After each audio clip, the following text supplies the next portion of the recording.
Jack the ripper का नाम किसने ना सुना होगा। 1800s में लंदन और उसके आसपास के इलाकों में कहर ढाया था ये नाम। लंदन के गलियों में लोगों में दहशत फैली हुई थी। डर का दूसरा नाम था जैक। पर यही भारत में एक ऐसी कहानी रची गई थी जो किसी भी तरह से कम न थी। जैक द रिपर के किए गए हत्याओं से करीबन 7 साल पहले तत्कालीन राजधानी कलकत्ता, आज की कोलकाता में रहती थी त्रिलोक्या, और ये उसी की कहानी है। 1883 में ब्रिटिश भारत की तत्कालीन राजधानी कोलकाता में दर्ज इस कुख्यात मामले ने सामाजिक दायरे में हलचल पैदा कर दी, क्योंकि इसमें एक ब्राह्मण विधवा शामिल थी। पुलिस विभाग के पहले भारतीय जासूस राय बहादुर प्रियनाथ मुखोपाध्याय की पत्रिका दारोगार दफ्तरे, जिसका हिंदी में मतलब है कांस्टेबल की कार्यालय में, इसकी पूरी जानकारी उपलब्ध है। ये उन दिनों की बात है जब छोटे छोटे बच्चों की शादी अपने से उम्र में काफ़ी बड़े आदमी से हो जाती थी। सही उम्र होने पर उन्हें ससुराल भेजा जाता था। समाज में यही प्रथा थी। मज़ा 13 साल की उम्र में त्रिलोक्या की शादी एक 60 साल के बुढ़े से करवाया जाता है। 2 साल बीत नहीं पाई कि वो विधवा हो गई और वह समाज की गंदी नज़र और दुख के घेरे में आ गई। इस समय वो मिली एक दयालु ब्राह्मण महिला से। त्रिलोक्या के जीवन में एक नया मोड़ आया। इस महिला ने उसे मिलवाया एक ऐसे युवक से जिसने उसे बहकाया। त्रिलोक्या की उम्र काफ़ी कम थी, नासमझ थी। उसे इस युवक से प्यार हो गया। पर जब उनका मामला सार्वजनिक हो गया तो वे सामाजिक बहिष्कार से बचने के लिए कलकत्ता भाग गए।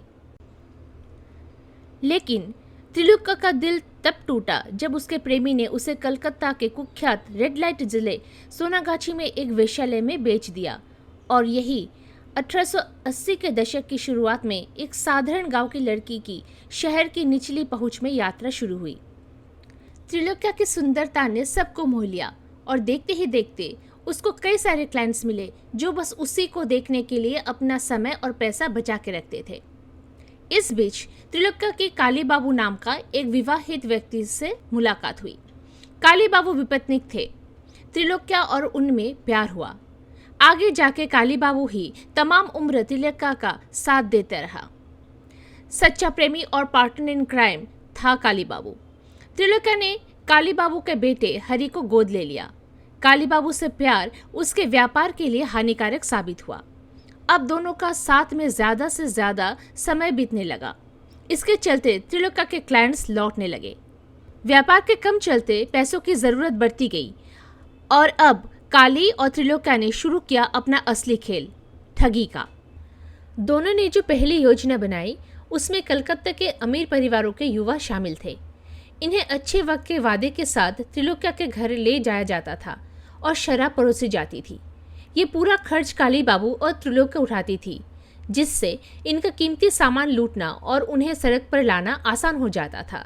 स्थानीय पुलिस पीड़ित को शराबी समझकर रात भर हवालात में बंद कर देती थी। पर जैसे जैसे ये खबर फैलती रही, लोग दूरियां बनाने लगे। ये खेल ज़्यादा दिनों तक चल नहीं पाया। त्रिलोक्या और काली बाबू ने अब एक नई और विस्तृत योजना तैयार की, जिसने बंगाल की जाति व्यवस्था का शोषण किया। तब के बंगाल में ब्राह्मणों के बीच दहेज प्रथा आदर्श के विपरीत थी। दुल्हन के पिता द्वारा दहेज देने के बजाय दूल्हे के पिता को दुल्हन की कीमत चुकानी पड़ती थी। इसके चलते त्रिलोक्या और काली बाबू ने कलकत्ता में एक घर किराए पर लिया और उसे भर दिया, सजा लिया। एक आकर्षक यौनकर्मी को भावी दुल्हन की भूमिका निभाने के लिए कहा गया। नकली रिश्तेदारों का भी बंदोबस्त किया गया और किसी एक गांव के ब्राह्मण परिवार को आमंत्रित किया गया जो अपने बेटे की शादी कराने के लिए बेताब था। प्रसन्न दूल्हा विवाह के लिए सहमत हो गया। शादी 1 महीने के भीतर होती, जिसमें दूल्हे के परिवार दहेज और शादी की लागत का भुगतान करता। शादी के 1 महीने बाद दुल्हन अपने माता पिता से मिलने की अनुमति मांगती और उसे अनुमति दी जाती, बशर्ते उसके साथ उसका पति भी हो। दुल्हन अपनी शादी के गहनों में सजी धजी अपने 2-4 साथियों और अपने पति के साथ कलकत्ता के लिए ट्रेन में चढ़ती। लेकिन यात्रा के दौरान कहीं दूल्हे को चकमा दिया जाता और दुल्हन अपने साथियों के साथ वापस त्रिलोक्या के पास चल देती। शादी के सभी आभूषण बेचकर त्रिलोक्या पैसों का बंदोबस्त करती। दूल्हा और उसका परिवार कलकत्ता से अपरिचित सड़कों की भीड़ में दुल्हन को कभी ढूंढ नहीं पाता और हार कर घर लौट जाता। ये योजना कई बार दोहराई गई, जब तक कि त्रिलोक्या और काली बाबू ने एक नई योजना नहीं बनाई, जिसमें कलकत्ता की सड़कों से युवा लड़कियों का अपहरण करना और उन्हें बेचना शामिल था। कम उम्र की लड़कियों का अपहरण करके त्रिलोक्या और काली बाबू उन्हें शादी के नाम पर बेच देते। इस तरह कई लड़कियों का अपहरण होता रहा, लेकिन जैसे जैसे लड़कियों के गायब होने की खबरें सुर्खियां बनने लगी, पुलिस अधिक सतर्क हो गई, जिससे त्रिलोक्या और काली बाबू को अपना अपराध छोड़ने के लिए मजबूर होना पड़ा। अब त्रिलोक्या के शैतानी कारनामे यहीं से जानलेवा हो गए। हालांकि पहला अटेम्प्ट फेल हुआ। काली बाबू एक ज्वेलरी हाउस से गहने डिलीवर करने गया और साथ आए असिस्टेंट को खुद मार डाला। काली बाबू ने खुद ही गहने पहुंचाए और पैसे जेब में रख लिए। लाश को किराए के घर के फर्श के नीचे दफना दिया। मामले को मुखोपाध्याय ने संभाला, जो किराए के घर का पता लगाने और शव ढूंढने में कामयाब रहे। काली बाबू को पकड़ लिया गया और फांसी दे दी गई, लेकिन इस पूरे कांड में त्रिलोक्या की भूमिका अदालत में साबित नहीं हो सकी। त्रिलोक्या अब परेशान हो गई। काली बाबू के साथ ना होने पर हरि और अपना सारा बंदोबस्त उसे खुद करना पड़ता। उम्र भी बढ़ गई थी। अपना घर और आभूषण बेचने के लिए मजबूर होकर हताश त्रिलोक्या ने सोनागाछी में अपने पूर्व परिचितों से संपर्क करना शुरू कर दिया। त्रिलोक्या ने एक नया आइडिया निकाला। उसके साथ जो काम करते थे, समय के साथ उम्र बढ़ने से उनका भी इनकम कम हो गया था और अपना फ्यूचर सेव करने की चिंता सबको सताती थी।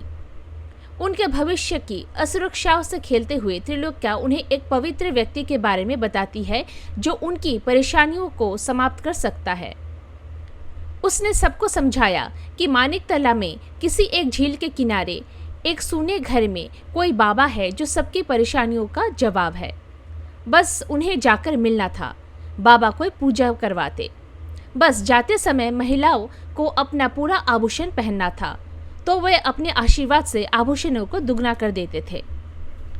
3 साल की अवधि में त्रिलोक्या एक समय में 5 महिलाओं को कोलकाता के मानिकतला के पास एक परित्यक्त बगीचे के घर में ले जाती। बगीचे में एक बड़ा तालाब था, जहां महिलाओं को स्नान करने के लिए कहा जाता था। त्रिलोक्या ने इन महिलाओं को उसी तालाब में डुबो दिया। सावधानी पूर्वक एक उजाड़ पड़ोस का खोज किया था त्रिलोक्या ने, पर इसके बावजूद त्रिलोक्या रंगे हाथों पकड़ी गई, क्योंकि एक व्यक्ति जो वही पास से गुजर रहा था, उसे एक महिला को डुबोने की कोशिश करते हुए देख लिया था। जिस महिला की हत्या की कोशिश किया जा रहा था, वो बच गई। इस बार विटनेस के होने से त्रिलोक्या को कोई बहाना नहीं मिला और उसे स्थानीय पुलिस स्टेशन में पकड़ के ले गए। लेकिन त्रिलोक्या ने बुरे पुलिस अधिकारी को अपने सुंदरता से मंत्रमुग्ध कर दिया और उसने अधिकारी को उसे जाने देने के लिए मना लिया।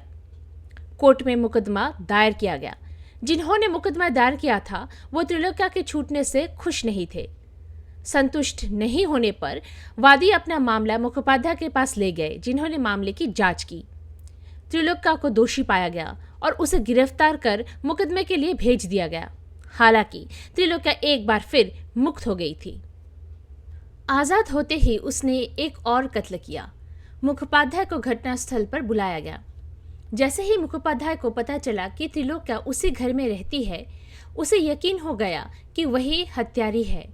शेष लीला द लास्ट एक्ट नामक कहानी में मुखोपाध्याय ने विस्तार से बताया कि कैसे उन्होंने त्रिलोक्या के लिए जाल बिछाया और उसके दत्तक पुत्र हरि को हत्या के लिए दोषी ठहराया।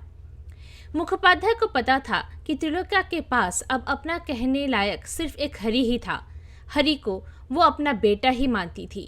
त्रिलोक्या उसे बेहद प्यार करती थी और उसके लिए कुछ भी कर सकती थी। मुखोपाध्याय ने अब हरि का पकड़ाव किया। उन्होंने ये खबर फैला दिया कि इन सारे हत्याओं के पीछे हरि ही था। त्रिलोक्या से अब रहा नहीं गया। हथकड़ी में हरि को देखकर त्रिलोक्या को सफाई देने के लिए मना लिया गया, पर बाद में जब त्रिलोक्या को एहसास हुआ कि उसे कबूल कराने के लिए धोखा दिया गया है, तो उसने चुपचाप कोर्ट जाने से इनकार कर दिया। लेकिन इस बार मुखोपाध्याय भी रेडी थे। अपने साथ सारे सबूत और विटनेस उन्होंने कोर्ट में पेश किया। त्रिलोक्या का हत्या लीला अब सबके सामने आया। मामला अब उच्च न्यायालय में गया, जिसने दोष सिद्धि को बरकरार रखा। एक लंबे साक्षात्कार में त्रिलोक्या ने अपने जीवन और अपने पिछले अपराधों के विवरण का खुलासा किया।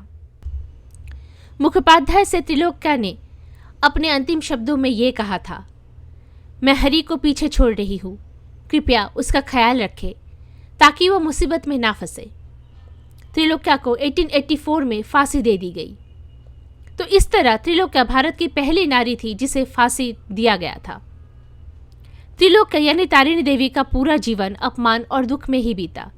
जीवन भर वो समाज में पुरुषों से अपमानित होती रही। पर क्यों हमेशा तारिणी सिर्फ औरतों को ही अपना टारगेट बनाती थी?